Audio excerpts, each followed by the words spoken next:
which is Well, lovely. So whoever's clicking Samantha, for you needs the clicker. right over there. Great. Thank you. And Dana, yay. I have known Thanks, Dana, Kate. and it's so wonderful to see great things happen to really great people. And clearly, Dana is one, right?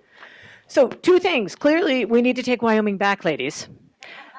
And I'm going to announce it here, and I know Marlene is down with this. We are going to be chartering a plane, and we will see you next year in Jamaica. So I wanted to take a chance to introduce myself. I'm Kate Byrne. I am Watermark's Vice President of Membership, Partnership, and Sponsorship. I wanted to give a shout out to all of you who have yet to join our merry little band. But then I also wanted to thank all the current members that we have and say thank you for your support. We're turning 25.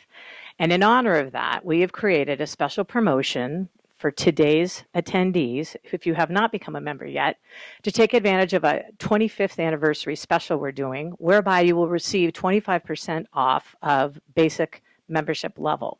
What does that translate into? If you're a senior level executive, you pay $333 for the year and then 40% discount. For you emerging execs, it's $181 or $15 a month, or your Netflix membership, or 3 lattes. And it gives you access to extraordinary content like today. We've got so much more ahead of us. It gives you access to potential leadership development workshops when your company is one of our partners. And more importantly, you get to spend more time with this great community that you're surrounded by. So if you're interested in that, I'll be here all day. Feel free to come up and talk to me. Ping me at kate@wearewatermark.org. Or if you're so inspired, go to the website, wearewatermark.org, under membership, hit Happy 25 when you go through the prompts, and then we look forward to seeing you at future events. Secondly, because one of the things that we do, and this is what Mary and Marlene and myself do all throughout the year, is we're constantly looking for ways, looking out on the horizon of how we can provide better service and be more of a benefit to you so that you can be the best you, be it your career, your company, or in your community. To this end, we have just worked with Samantha, click. Thank you. We've just are in the process of announcing a partnership with a terrific women-run organization called the Guild. And the Guild is a connection platform. And what it does is through a profile that you build and you make your requests of what kind of connection you'd like to have, then utilizing an algorithm, we're going to do pre-vetted connections and make suggestions to people that we think would be helpful for you. And then, Calgon, take me away. We're going to actually be making recommendations of where you two can meet, and then you two can take it from there. We'll be sending out information within the next couple of weeks as that rolls out, so please keep an eye out on your emails. Because really, one of the things we've recognized, if nothing else, that whole adage, right, about how change is the only constant. So that's what our next group is going to be sharing and talking about best practices and how to navigate that. Our panel all around talking about embracing and thriving through change is going to be addressing that reality that so many of us are experiencing. And it's either through a corporate layoff, it could be a merger and an acquisition, or it could even be through exponential growth. But wouldn't it be great to take that change, harness it, and address it from a position of power and opportunity as opposed to from victimization? And that's what these amazing women are going to do. We are very fortunate in having the illustrious and terrific Cammie Dunaway, who is going to be the captain at the helm of this conversation, to keep the nautical theme going. And she has no stranger to change herself. She's worked at some of the world's largest companies, Yahoo, and I know there are a few Yahoo people out here. Woo! Ladies, we'll be chatting later. Nintendo, and Frito-Lay, to name a few. And as she was rising up through the ranks, she came to realize that, you know what, promotion, yeah, that's part of my happiness, but my real success, but really the true element of success is happiness. She's written a fantastic book called Fit Matters, and where she shares her best practices, her experiences, and then also talks about how important it is to invest the time in yourself to find a job that really matters. So with that, I'd love to welcome Cammie Dunaway on up to the stage.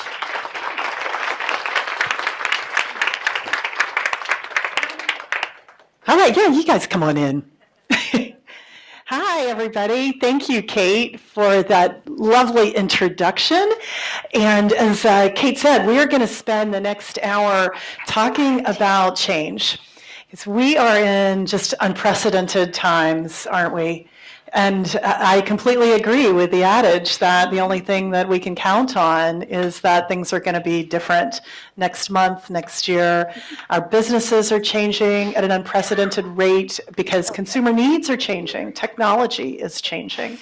And so what we want to do is talk about how do we not just survive in that environment, but how do we actually embrace it? And how can we actually thrive in this era of change?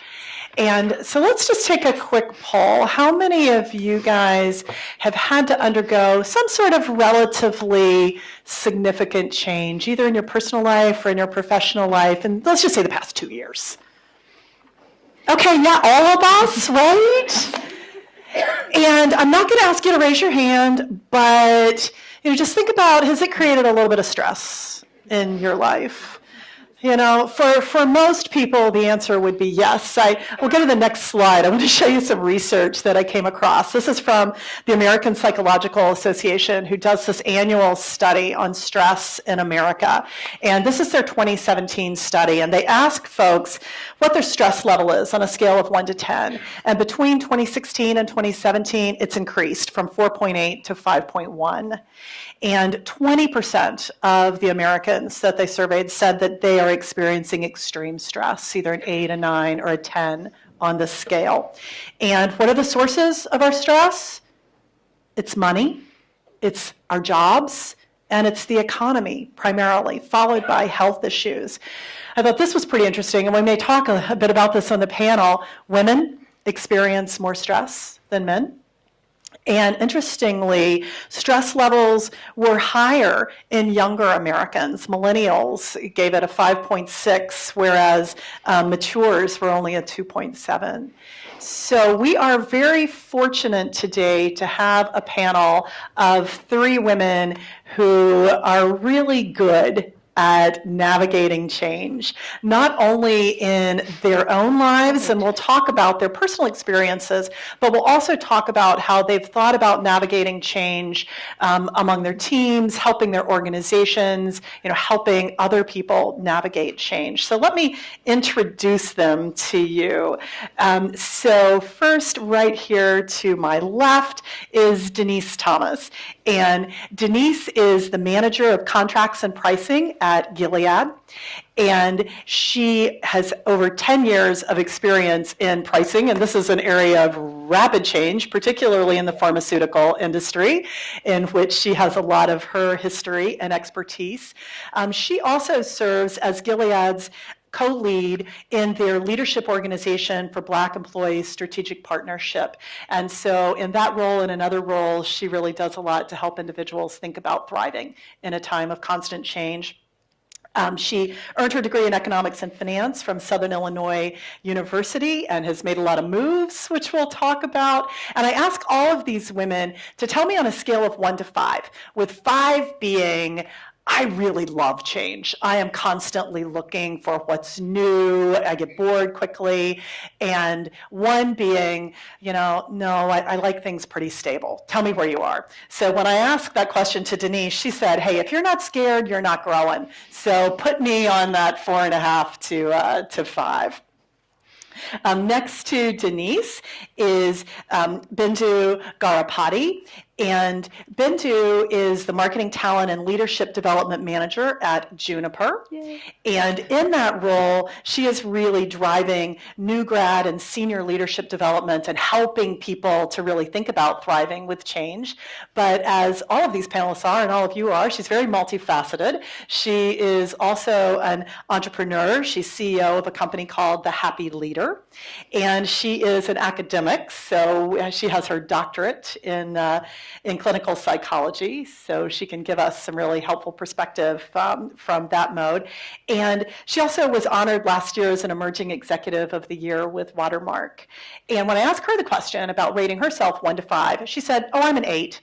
But interestingly, she didn't just spring out of the womb that way. She said she's really had to learn to navigate change, particularly in her role as a partner and as a mother. So we may get into a little bit of that conversation as well.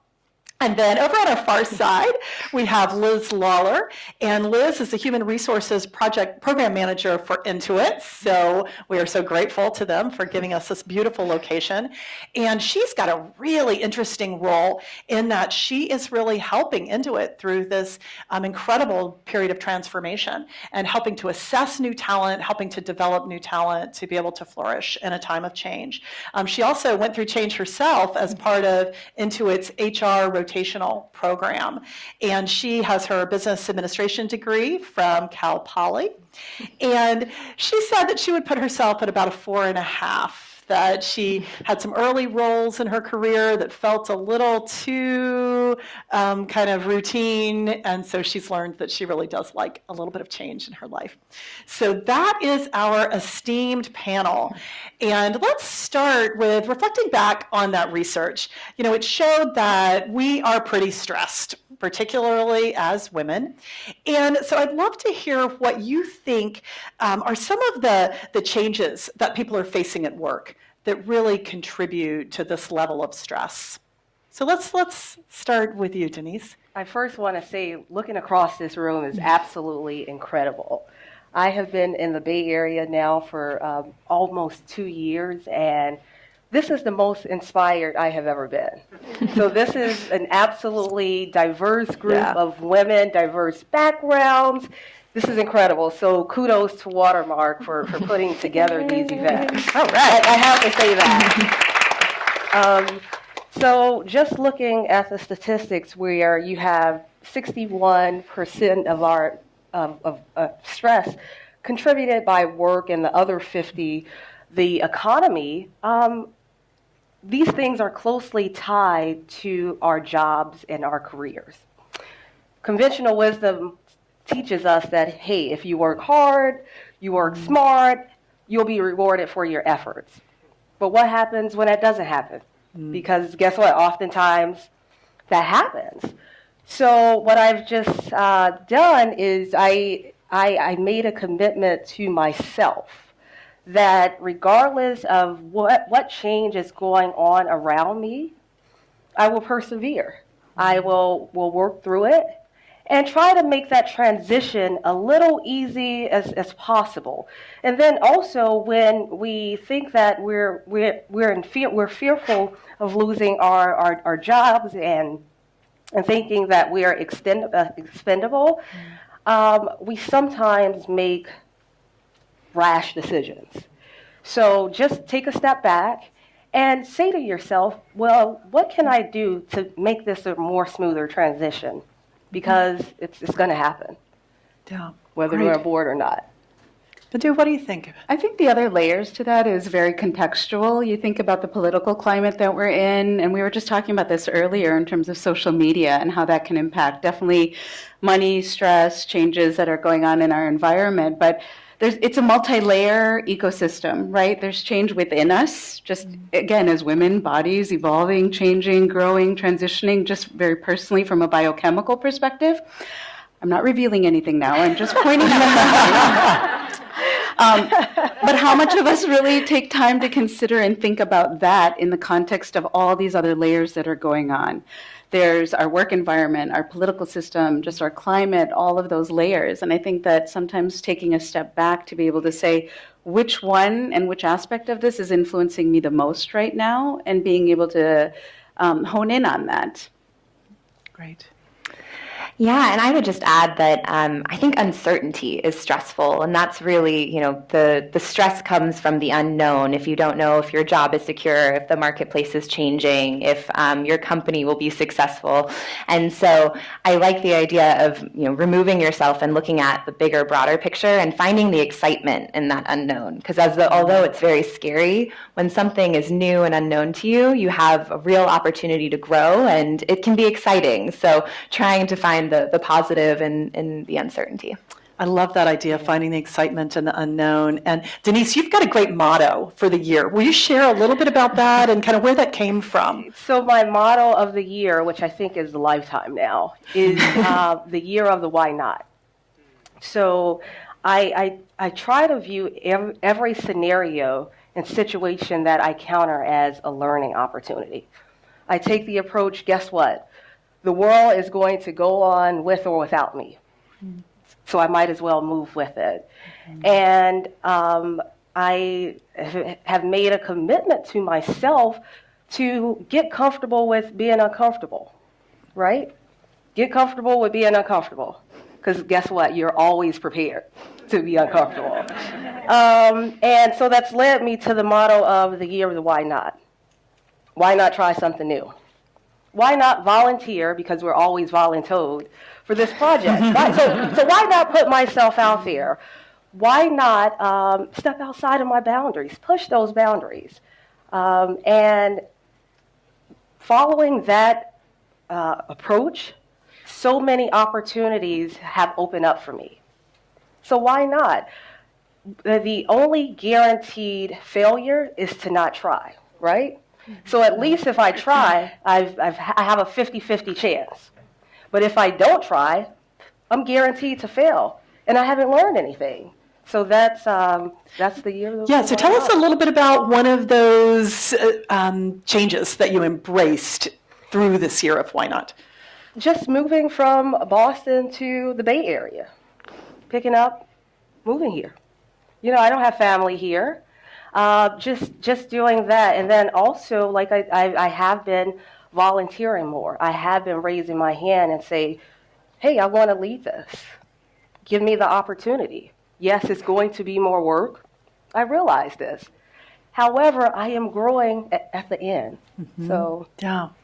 So, Benu, tell us a little bit about a time that you've navigated through a significant change in your life. So there's been so many, but I'll highlight on two very similarly. So 6 years ago, my family and I moved here to from Chicago to the Bay Area. And I had been in Chicago for the past 18 years, quite established professionally, personally, all those things, and to come out to the Valley. And it was one of those things career-wise. You know, I was at that fork in the road where my executive coaching practice was going great. I got to get introduced to a lot of companies in the Valley in that way, learn more about the cultural context and what was important to Silicon Valley culture.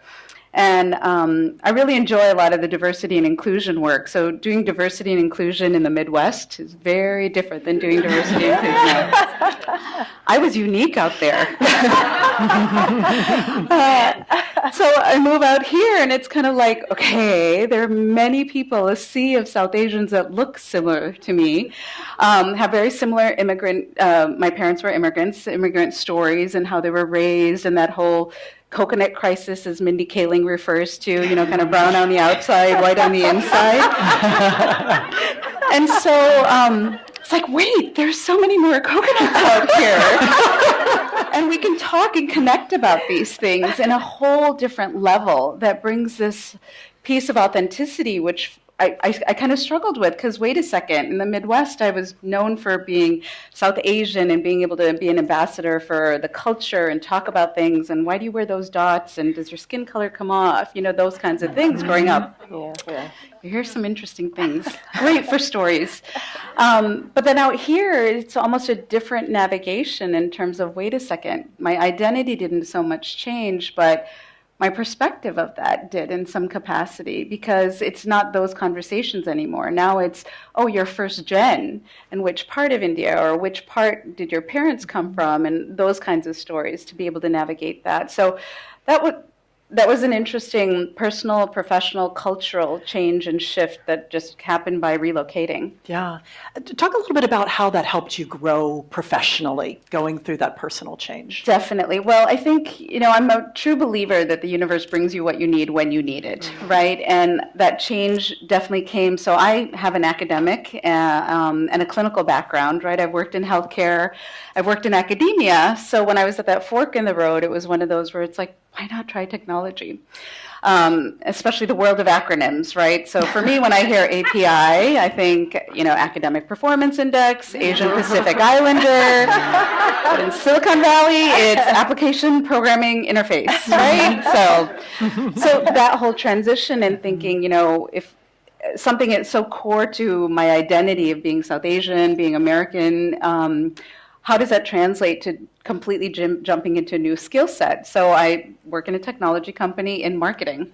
I don't have that background, but I've learned to evolve, and it's given me that confidence. Well, if you can navigate outside in terms of your identity, a role that you have gives a lot more fluidity. So it's kind of taking small risks and practicing those and saying, okay, I fell a little, but you know what? There was an incredible group of supporters, of women, mentors, colleagues that are there for us, and it's okay. How do you embrace that? And I loved how Deanna talked about that grace versus grit. And the grit, I always think of grit as resiliency, but now I'm thinking in a totally different perspective. Yep. So for any of you guys who follow our wonderful host here, Intuit, you know that it's a company that's really embracing change. And so Liz, I'd be curious, when you decided to join Intuit, was that part of the appeal? How did you think about your fit with the culture here? Yeah, definitely. So my first corporate job was at another tech company, and I had a really great experience, but the role I was in was very routine. I followed the same process every day, and every day looked the same. So when I knew I wanted something new and different, I looked at Intuit and saw how much change was happening there. And my goal was to find a company and a role where no 2 days were ever the same. So I'd be continually surprised every day, and that way I can grow my career. And I looked at Intuit, and we're going from a product company selling our CD-ROMs and staples to a online platform company, and there's been such an evolution in the kind of talent we need. So for me, sitting in HR, we have, in the 3 years I've been here, we've had to change the way we hire talent, change the way we assess, and really change and evaluate how we work across the company.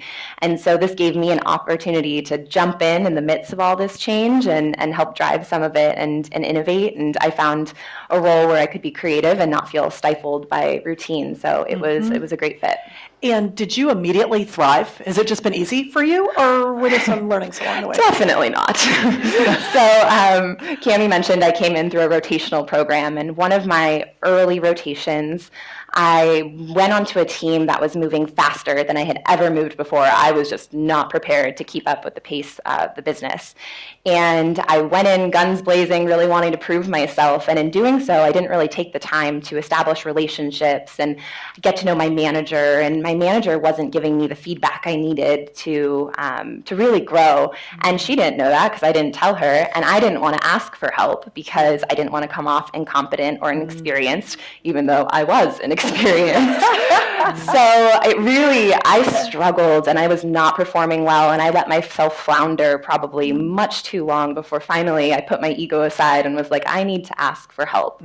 And once I did, everything kind of clicked into place, and I really learned that in this constant, ever-changing environment of the work we do at Intuit and all of your work, it's really important to take the time to lay that foundation of trust and relationships, but also be able to ask for help. And now anyone who works with me, I think there's a few of you in here, know that I ask a lot of questions, but hopefully that translates to me being engaged and thoughtful and less inexperienced or incompetent like I was worried initially. Great lesson there, part of thriving in change, ask for what you need. How about you guys? Did you just kind of spring forth as an 8 and a 4.5 in responding to change, or did you have some growing along the journey? Absolutely not sprung out of the womb in that way. I wish, if there was a secret formula for that. No, it's funny. When we were prepping for the panel, I was telling Cami, I used to be a very appropriately anal individual and had to be, if I had a meeting at 7, I was there at 6:59. I wrote down the plan, the process. This is exactly how things would go. Well, guess how many times that often was successful?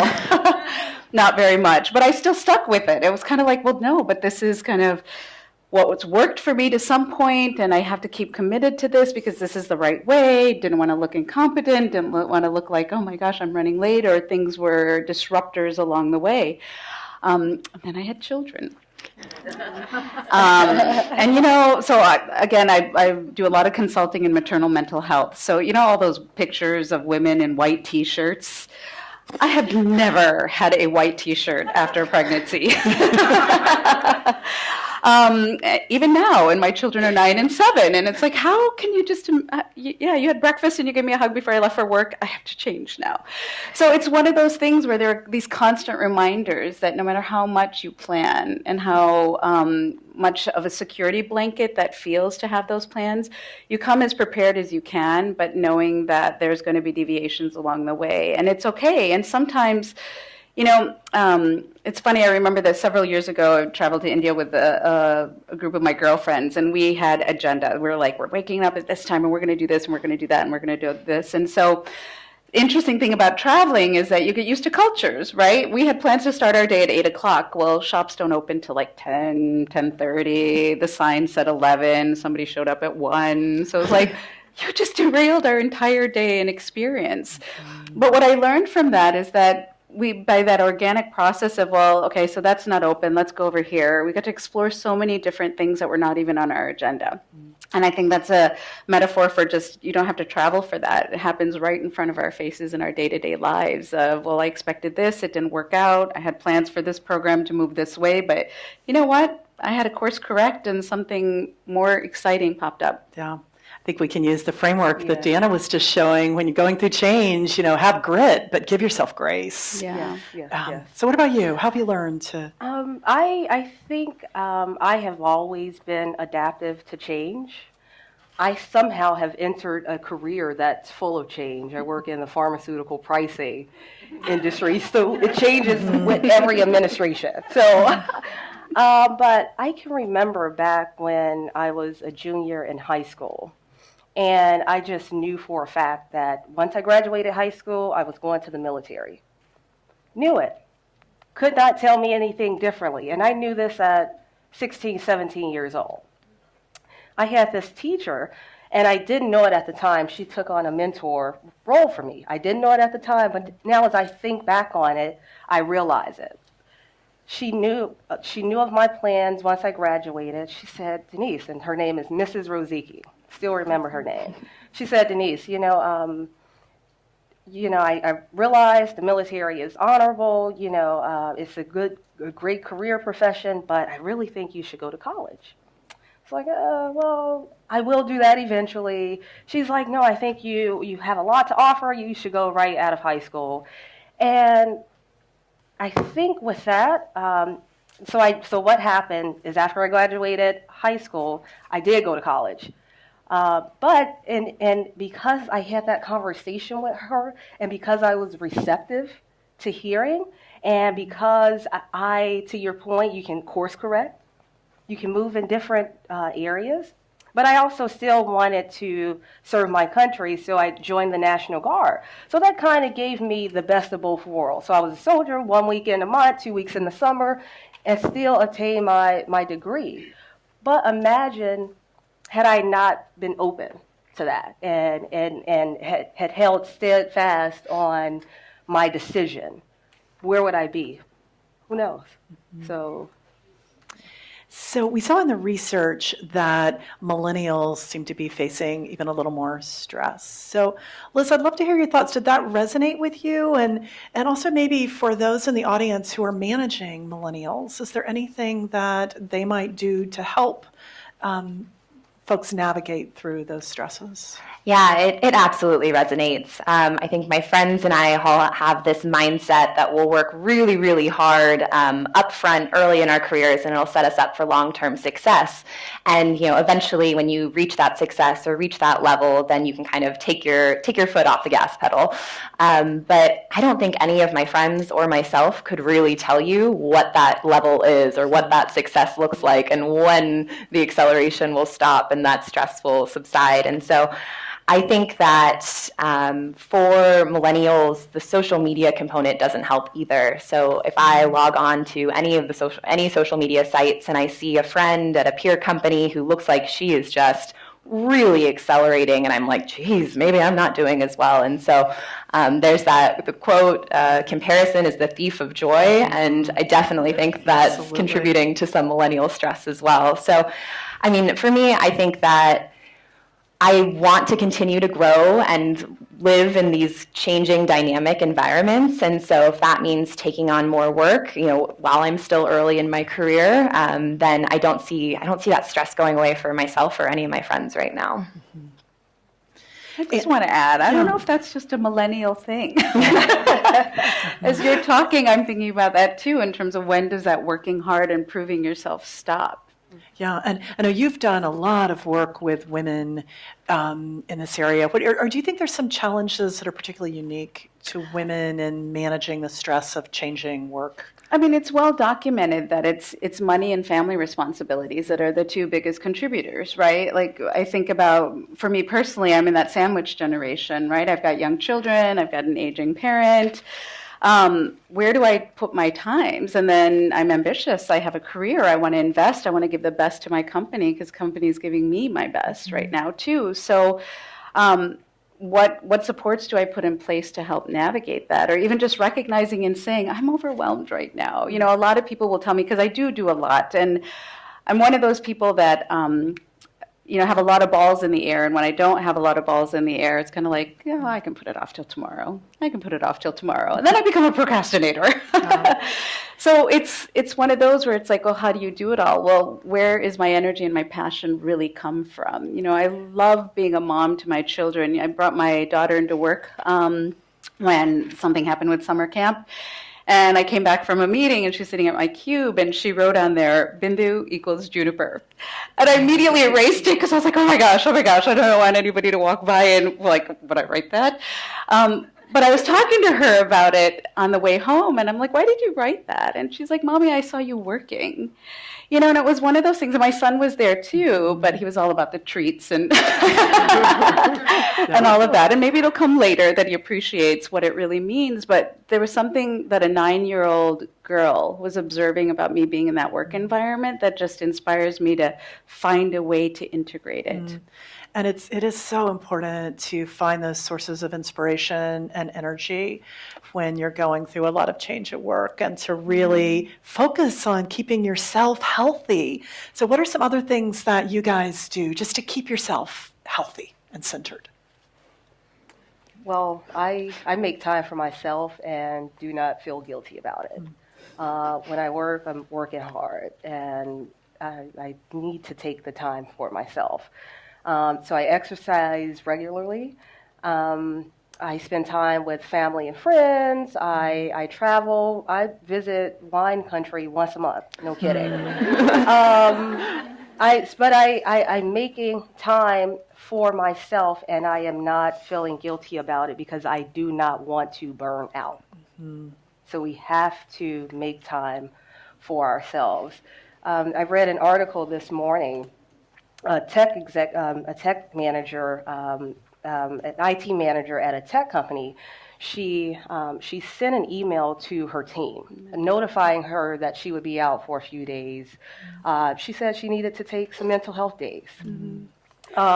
She said, I'll come back refreshed, rejuvenated, re-inspired. A couple of days later, she got an email from the CEO who said, thank you. Thank you for sending out that email. Thank you for reminding us that our mental health is also our health. And you have those sick days there for a reason, or you have those PTO days for a reason. Use them. Yeah. I love use it or lose it. Yep. Use it or lose it is the best policy ever. Well, for me anyways. Yeah. But it forces me to actually take that time and to use those days. I love that she is a leader, modeled that for her team. I think that's so powerful. Let's talk about, you do some really I think, impactful things to keep yourself healthy. Talk a little bit about that. I do. So I think we all probably live and breathe by our calendars, and I am a big proponent of blocking your calendar. So every day from 4:30 to 5:30, I have a block on my calendar, and I go to the gym. I probably don't work out for a full hour. That sounded very ambitious, but it's blocked on my calendar, and I won't schedule meetings over that time. I try not to work. I try not to push it off, and by really protecting the time, I feel like I'm giving a chance to take care of myself and really invest in myself. And I'll do the same on the weekends. If I have a Saturday I'm going to spend with friends, then I block my work calendar. Not that anyone's scheduling a meeting on a Saturday, but I block the time, and I won't respond to emails for the day. And that, again, makes me feel refreshed, and it also helps me be really present with the ones I love when I'm with them, and being able to selfishly block that calendar and take that time is really important. Have any of you really found yourself relying on outside resources when you've gone through a period of change? Like you said, making sure that you have those people you love around you. Any stories of whether it's friends, family, coaches? So I think it's absolutely imperative to have a strong support system. So within my support system are my sister friends, my family, coaches, and mentors, because there's going to be storms. You're going to face adversity. So I want that support system to lean on in my time of need. And I refer to them as my hurricane readiness kit.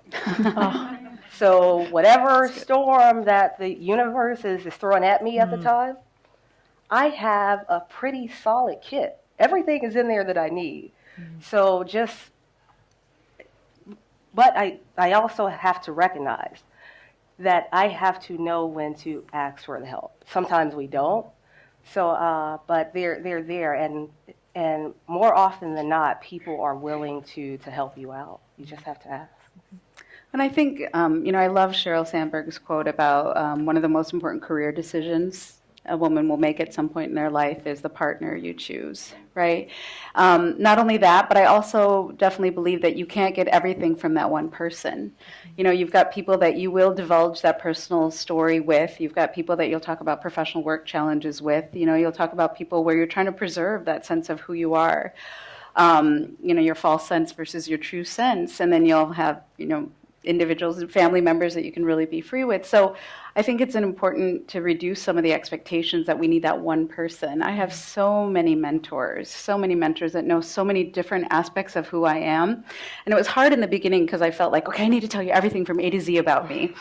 And it didn't work that way because the relationship didn't pull that from me to share that aspect, or it didn't require me to really talk about that. And I got to a point where it was like, okay, it's okay that you see this part of me, and I can reveal this part of me and not reveal that part and still feel authentic and okay and still get great feedback and support in that way. So definitely partner and multiple resource support system. Mine's been very similar. I've thought of it as a board of advisors that I've developed over the years that I lean into for various pieces of support that I need. Yeah, and I would just add, I think I found I need two different types of support. I need the person I can call. So my mom is one example. I call my mom and vent and complain to her, and she unconditionally, kindly listens to me and will agree with everything I say. And sometimes you really need that. When I want the truth and the tough love, I call my sister, who is also in the technology industry, several years older, and has a really amazing, successful career. And knowing that all of her advice comes from a good place, I hear some real tough feedback from her about my career, about my life. She obviously knows me very well. And so I need those two different kinds of coaches, the cheerleader and the bit of a drill sergeant to tell me the truth. Nice. I think the other thing that I would add to that is that time for self-reflection, right? There's so much to gain from the external world, and we can kind of digitally detox and take that moment for ourselves, sometimes we are our own best advisors on certain things. And how do we tune up and dial up that intuition to say, we've got this? Yeah, it's back to your point about taking that vacation time. If you're not taking your vacation time, you're not doing yourself or your team or your colleagues any favors, trust me. So let's shift a little bit from how you navigate your own experience with change to how you help others in the organization. So Bindu, talk a little bit about your experience as a manager when you have people on your team who may not be comfortable with change, how you help them with that. That's definitely been a learning curve. So I oversee our new college grad program in marketing, and it's interesting working with millennials. I'm a millennial trapped in this body, by the way, so I can relate. And it's interesting because knowing that I'm an 8 on a scale of 1 to 5 in terms of change and life experiences that have contributed to that, it's really given me a moment to pause and say, whoa, wait a second. I'm this comfortable with change, but not everybody around me, and especially as I'm helping this next generation of talent. So a lot of it is just making my expectations very clear. I need you to communicate with me because I am kind of over on this end of the continuum in terms of change and embracing it and being okay with ambiguity. That if any of that feels uncomfortable, come to me, create that space to have that open dialogue, questioning.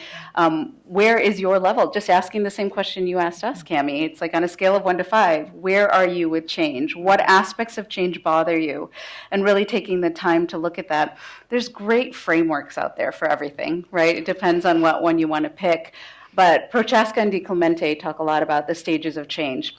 And so there are things like pre-contemplation, contemplation, preparation, and then a maintenance stage, and there's relapse. And I think when you look at those models, they're there for a reason. They help to kind of set a template or a guide to just help structure in terms of how you think about things. So I will bring things like that up and bring in some of those models to say, here's a change model. Like, how willing are you to adapt? If not, where can I help you? Because we are in ambiguous environments. We all know that, right? Silicon Valley, one day it's up, one day it's down.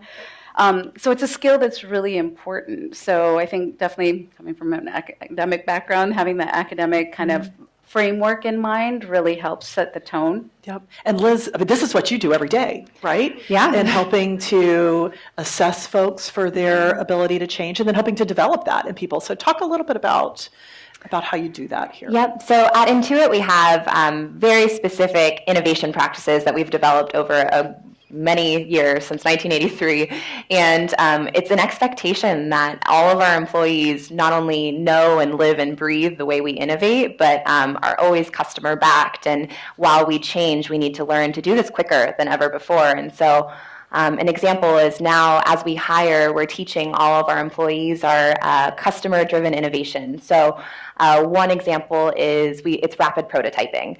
In the past, we would go out and build a new feature for a product and spend all the money and put it in front of a customer and realize that that might not have been the right thing. And so what rapid prototyping does is really forces us as employees to be very uncomfortable. And within an hour, you brainstorm, ideate, commit to an idea, prototype it on paper, and put it in front of a real customer. So you do have some skin in the game because they're going to give you their tough feedback. But in doing so, we get the feedback we need to make our features and products better earlier before we go and invest all the money. But again, it's an uncomfortable thing to this process that used to take us weeks. We're trying to replicate in an hour. And as we hire new employees, we're having them learn that process up front and go through it. And by the time they're into their teams and they've adapted and learn and run with it. So it's being able to innovate in that faster period of change. And what are some of the kinds of questions and concerns that folks have when they're going through that process? Oh yeah, it's. I think so many great ideas can come up out of a brainstorm when you put a group together and a team, and they have that opportunity just to think freely. And I think it's narrowing and committing to one idea that they're going to show the customer. It's a teamwork exercise, and how do you know what the customer wants and what's going to be best for them? And you don't know. The answer is you don't know until you put it in front of them. So I think that the real challenge is committing to one of great ideas within a short period of time. So I think sometimes we are focused on trying to get employees who work for us comfortable with change, and sometimes we are trying to be a change agent in a company and really trying to figure out how to get coworkers and colleagues who may be not a 5 on a scale of 1 to 5 comfortable. So Denise, I'd love to hear thoughts on when you've tried to kind of lead change and had some colleagues who might be a little hesitant. What do you do? So it's interesting. That's an interesting question because the environment that I'm currently in, they can be somewhat resistant to change, or what it's called is the Gilead way. It's not a good or bad thing, but as you hire people from outside of the organization, you're bringing them in for fresh ideas. And so what I've learned in the past couple of years is to get those colleagues comfortable with me, develop their trust. And you develop their trust by understanding differences in opinions, understanding differences in perspective, cultural differences, as well as just differences in thought. Because a lot of times people just want to be heard. And so if you can involve them early on in that change and also listen to hear and not listen to speak, which I must admit that's very difficult. But actually, and when you do that and when you learn to master that listen to hear and not to speak, great ideas come out that make the change a little easier for them to transition into. I think there's a piece about perception and how we view change, right? Just when you say that word change, what words come to mind? There's this great book called titled Switch. I don't know if anybody's ever has read that, right? But I'm getting a lot of head nods. But it's interesting. It changed my perspective in thinking about change. So the thesis in there is that maybe resistance to change isn't so much resistance, but it's more exhaustion. Right? So, and what the metaphor that they provide in the book is that if you think about kind of your emotional thinking, your emotional reaction to situation is the elephant, and kind of more of your cognitive processes, your thinking about things is more of the rider of the elephant.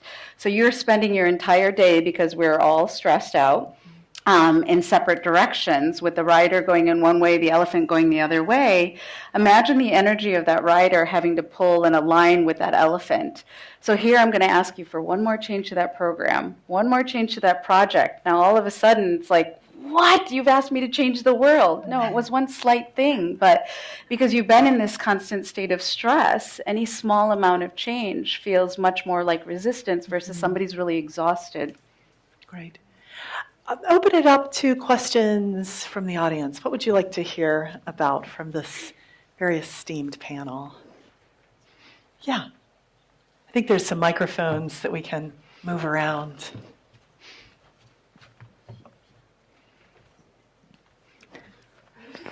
I just throw it. Hi, thank you for the great panel.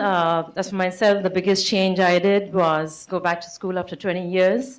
Thank you. Just finished my MBA from Wharton. Nice. And part of that, last month I went to Rwanda and to learn conflict leadership and change. And it's an amazing country because it ranks 5th in gender equality, and I was amazed to find that, while US is 45th. So personally, I was really learning about the strategies that they adopted. And one of the key things was including men in conversations, which is very important because we try to solve gender equality by just having women in conversations. So I wanted to know, in your personal lives and in your companies, have you adopted those strategies, and in what ways have you been successful? Great question. A really good question. So absolutely, for myself, I have an informal mentor now that is a male, and he offers some very sound advice.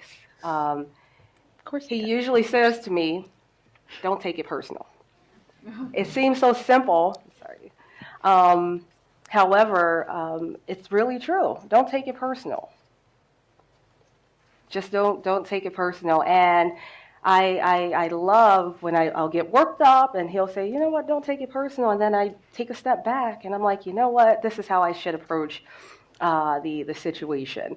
So I think that as women, we have, our women organizations such as Watermark, but then there's our allies. So there's women groups and employee resource groups for women, but we need those male allies. So if you don't have one, like seek out an informal male mentor. They offer some really great advice. I think the thing that I would add on to that personally is definitely having those conversations and calling out things, because as we again heard earlier today, if someone's in this perspective or in this swim lane, it's rare that they're going to look up and say, "Oh, I wonder how they're doing over there," right? And especially if you haven't had that personal experience. So, a lot of the work that's really influenced the Happy Leader, if you will,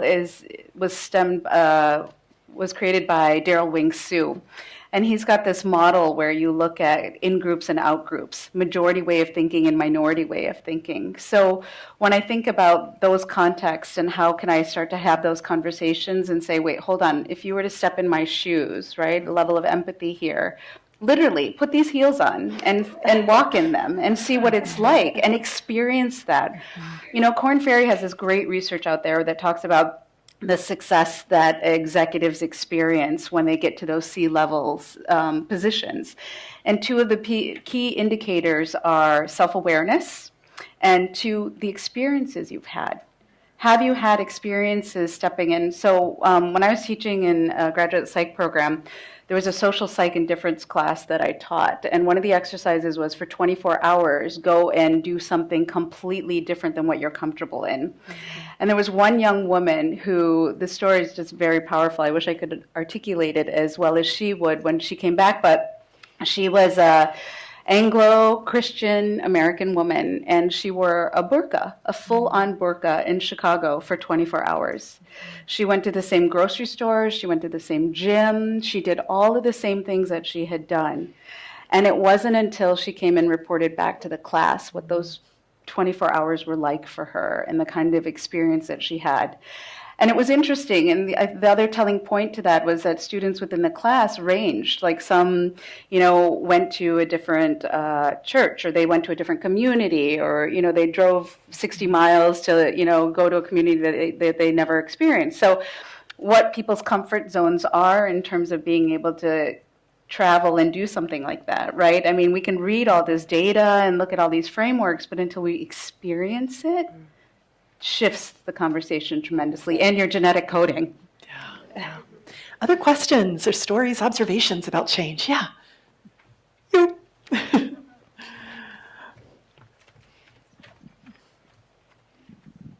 Not so much a question, but an add-on. I'm Michael Ann Conley, and I'm a happy member of Watermark. Yay.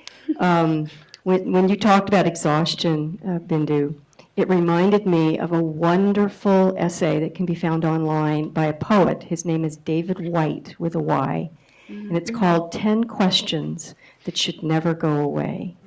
And in one of those questions, the number escapes me in the moment, he talks about a conversation he had with a mentor of his about exhaustion. And the mentor said, the antidote to exhaustion is not rest, it's wholeheartedness.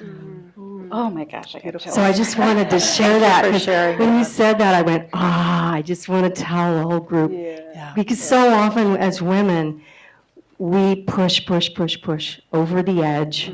And then we think we're just going to rest, just lie back and just collapse and all of that. And that's sort of the opposite. But to gather our wholeheartedness is, as I really resonate with that. And I can tell you do too. Yes, yeah, obviously. Yes. Thank you. Yeah, question here. I really love these conversations. It's just amazing to look at all these people. But I think there's probably quite a few number of people here who struggle with that question of, should I stay or should I leave? Yeah. And I'd Yeah, like yeah, to yeah. share some wisdom on how do you know and how do you make that decision when maybe you're in a caustic environment, maybe you're just not sure it's ever going to work out. How do you make that decision? I feel like we need a theme song for that. Yes. Yeah. For me, a telltale sign is when I wake up in the morning, the majority of the time, dreading going to work. I think it's time for me to get out of there. I mean, I understand and I recognize that there'll be challenges throughout organizations, but and I usually give it a little time. I usually try to ride that wave, but if it's majority of the time I'm just dreading being somewhere, I'm not really learning anything. I've shut myself down completely, and I would rather leave and have those strong relationships in place than to leave on a bad note and not maintain those relationships afterwards. You know, something that I do not just from a work-related perspective, but just even relationships, right? Should I prune this relationship in my life or should I keep it? Is, you know, divide a sheet of paper in half and kind of free associate thoughts that come to mind. And then the other half to that is reframing a nice way of saying what I want to say, right? So if, okay, I'm having a difficult relationship with my boss, what do I really want to say? You know, and being very candid and honest and giving myself permission to just literally vomit the kind of hardcore, just really very vulnerable, honest responses to this relationship. And then if I can't find a way to reposition that or say that, okay, this individual's having a bad day or this, you know, this is just a change in the environment, and maybe if I write it out, and if I see that one list is much longer than the other, that definitely starts to help kind of course correct. I was really intrigued by this topic, so I actually wrote a book about it and did a lot of research, interviewed a lot of people, did some quantitative research, and one of the things I came to see is it's important to really step back and think about where the sources of pain are coming from. It might be relationships that are broken at work. It might be that you don't have the opportunity to grow in your job anymore. It might be that it doesn't fit your lifestyle needs.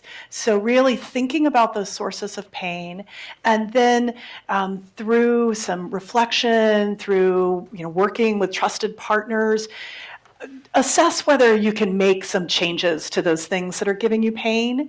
But if you can't, then life is much too short and work is much too much a part of how we spend our time and our identity to have it steal your soul. So find a place that uses your best.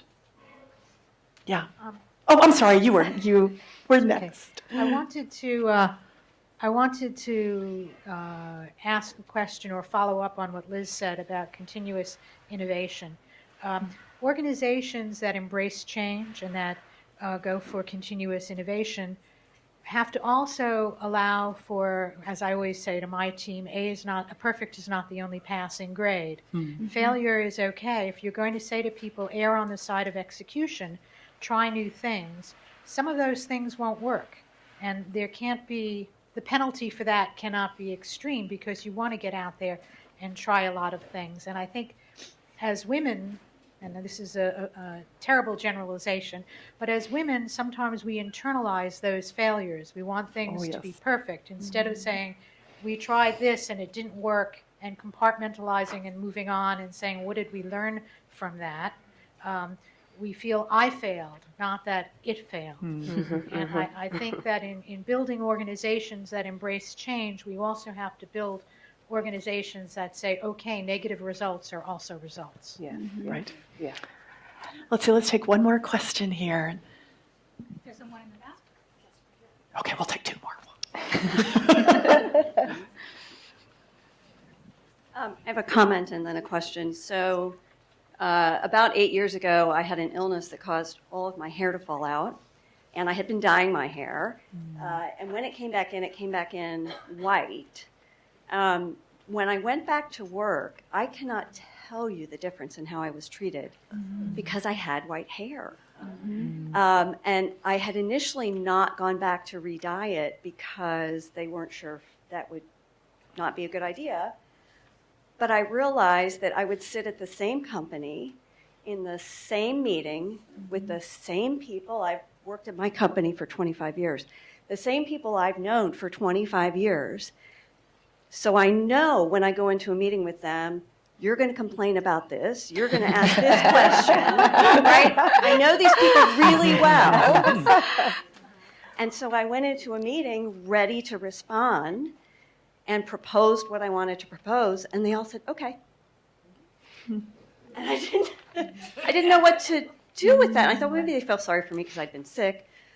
It continues. It continues. So I was completely unprepared for the change in the way people respond to me with white hair. And so I wasn't ever wrong before. It's just now everything is so easy.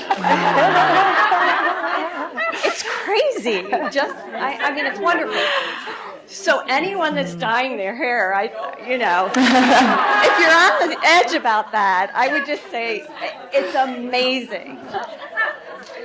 Everybody takes my word for everything now. Perfect. Great tip. Unanticipated change. But I wanted to ask a question. So I moved here a year ago from Chicago. It appears to me that Silicon Valley is embracing women much more than they did in the Midwest. And I'd love your assessment on, is this part of the country doing a better job? Since you also moved from Chicago and from the Midwest. It's really hard to answer that question because I go back to context, right? When I was in the Midwest, I was in academia. Need I say more? And healthcare, whereas I don't have that context here in the same comparison, it'd be very different.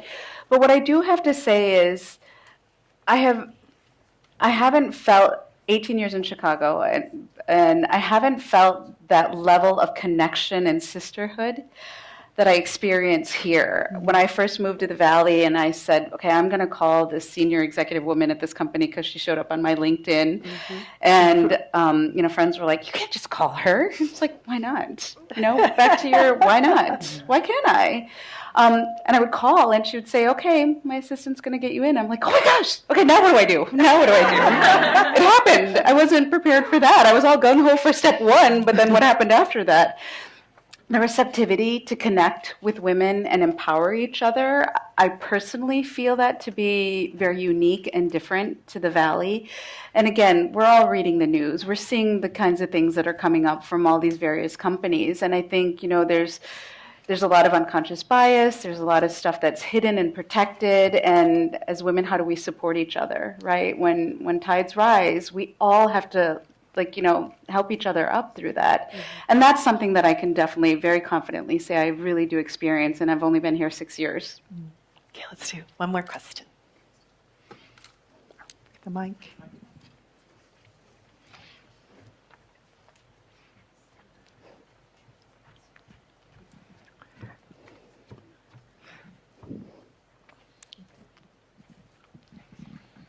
So I tend to have a reframing personality sometimes and drives people crazy, but it sometimes works. And I was listening to you talk about the tension that comes when things aren't going right and how powerless we can feel and why isn't this working the way that it should.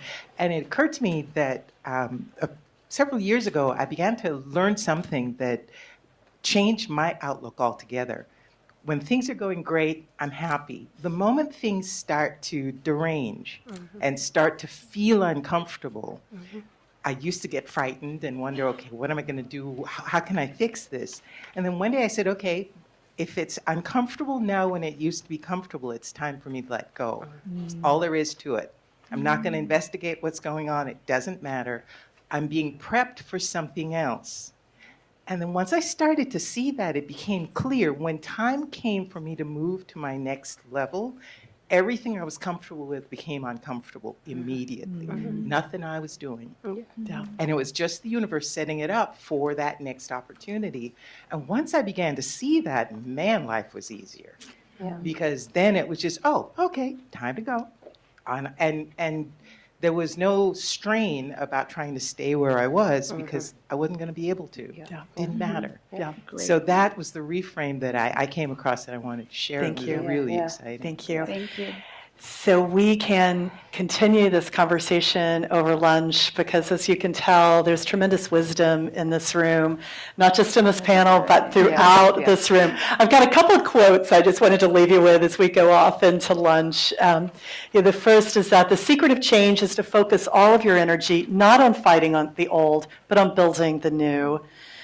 Another one, some changes look negative on the surface, but you'll soon realize that space is being created in your life for something new to emerge. And finally, it takes a lot of courage to release the familiar and seemingly secure, to embrace the new, that there's no real security in what is no longer meaningful. Yes. So thank you, guys. And again, look forward to continuing the conversation. Thank you, panelists. Great. Thank you so much for the panelists for sharing your perspectives, as well as the moderator. Thank you for just highlighting and sharing your stories with personal and organizational changes. I'm Janice Parthen. I'm a consulting director at RSM with the Fifth National Firm here in the U.S. with international presence. But what I also want to mention as being part of the Emerging Executive Advisory Committee member, it's been great experience having to attend a variety of these events here hosted by the Watermark, as well as others members, and so hope you enjoyed the morning so far. What I want to tell you is our lunch information. So lunch is being served, lunch is right outside, but there's also a room dedicated for you if you like to go ahead and sit down and have lunch there. But then also on the other side of this corner area, you could also go and sit and have lunch there as well if you like, as well as the patio, outside patio. So you have opportunity to do that. The other information I wanted to share is that we'll be reconvening at 12:40. And then there's going to be an exciting raffle drawing for an Apple Watch, as well as a Watermark membership. So please come back to participate in that with the little red stub that you had received when you first signed in. And so enjoy the lunch break and take an opportunity to go buy books or get your portrait taken by Shutter Divas, who's going to be around the corner in the main area. So please stop by and see her as well. Thank you.